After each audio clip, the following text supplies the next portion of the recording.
જો જ્વાળા બ્લુ રંગની હોય તો એ તમારા માટે સારી આગ છે. એ એક એવું આકાશિક વર્તુળ બનાવશે જે તમારા બોધ માટે ખૂબ મહત્વનું છે. જો તમે તમારા ઘરમાં 50-100 દીવા પ્રગટાવો અને બસ ત્યાં બેસી રહો તો તમારામાં કંઈક નોંધપાત્ર રીતે બદલાશે.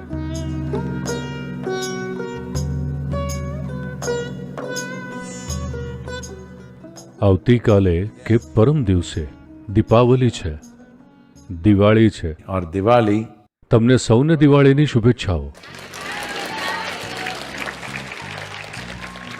દીપાવલી એટલે પ્રકાશનો તહેવાર. આ દિવસે આખા ભારતમાં લાખો કરોડો દીવા પ્રગટાવવામાં આવે છે. વર્ષમાં એક દિવસ આ કરી જુઓ. અમુક પ્રકારના વનસ્પતિ તેલ વાપરો.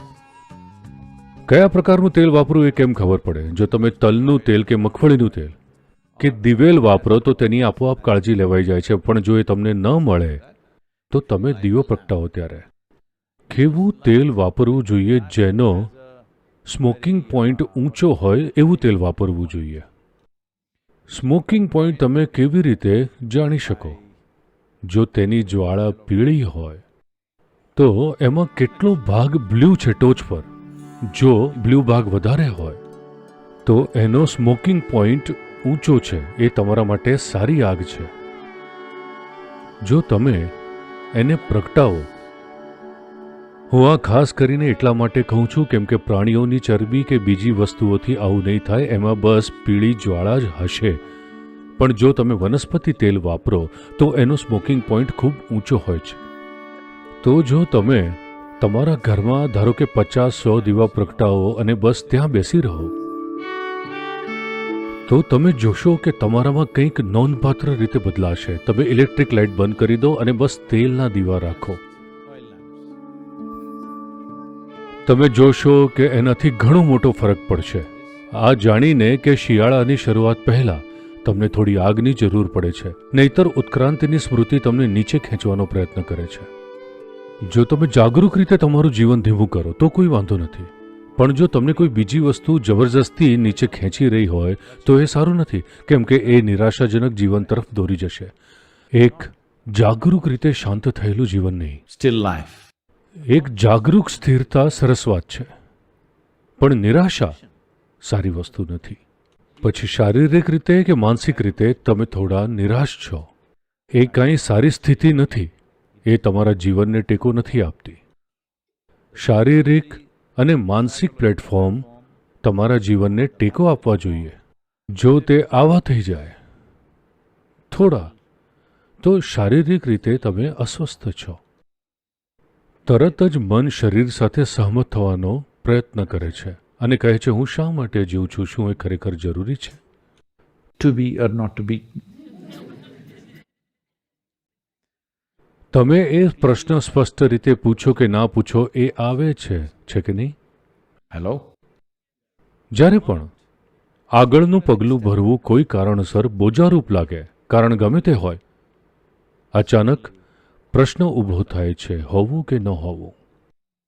જો તમારે તમારું જીવન ઉલ્લાસપૂર્ણ રાખવું હોય તો તમારે થોડુંક પ્રજ્વલિત થવું પડશે. તમારે પ્રજ્વલિત થવું પડશે.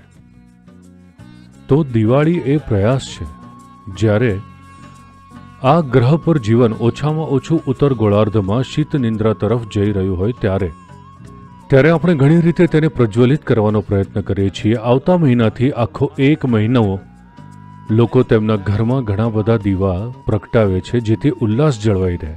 સંગીત મહોત્સવો થાય છે, વિવિધ કાર્યક્રમો થાય છે જેથી તમે શિયાળામાં આવા ન થઈ જાઓ.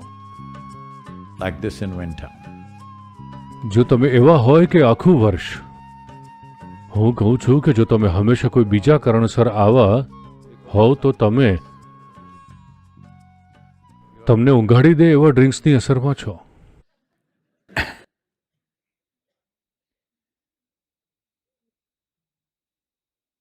જ્યારે તમે ખૂબ ઊંચા સ્મોકિંગ પોઈન્ટવાળી આગ પ્રગટાવો છો ત્યારે ધારો કે તેલના દીવાની જ્વાળા આશરે 3/4 ઇંચ છે. 3/4 of an inch, let's say. એમાં જો 1/3 ભાગ બ્લુ જ્વાળા હોય તો એ જ્વાળા ઓછામાં ઓછી 2 ઇંચથી 2.5 ઇંચ 3 ઇંચના વ્યાસમાં એક આકાશિક વર્તુળ બનાવશે, જે તમારા બોધ માટે ખૂબ મહત્વનું છે. નહીતર ખોરાક, ઊંઘ, પ્રજનન, આ તે રોજની મથામણો એ બધું બસ 4 તત્વો છે. 5મું તત્વ સામે આવતું નથી. જો તમારે તમારો બોધ વધારવો હોય તો આકાશ તત્વ મહત્વનું છે. તો ખાસ કરીને જ્યારે પણ શારીરિક જીવન ધીમું પડવા તરફ જતું હોય ત્યારે તમે એનો ઉપયોગ તમારા બોધને વધારવા માટે કરવા માંગો છો. એટલા માટે દીપાવળી. તો તમે કોઈ પણ ધર્મ કે સંસ્કૃતિના હોવ, કારણ કે આ કોઈ ધાર્મિક તહેવારો નથી. જો કે આજકાલ સ્પર્ધાને કારણે એવું થઈ ગયું છે, દુર્ભાગ્યે. નહીતર આ બધા જ લોકો ઉજવતા હતા, કારણ કે બધાને સમજાયું હતું કે આનો આપણી ભૌગોલિક સ્થિતિ સાથે સંબંધ છે. આપણે ગ્રહ પર કઈ જગ્યાએ છીએ અને કોઈ ચોક્કસ સમયે ગ્રહને શું થઈ રહ્યું છે એની સાથે સંબંધ છે. આપણા કેલેન્ડર અને સૂર્યમંડળ સાથે સંબંધ છે, આપણી માન્યતાઓ સાથે નહીં.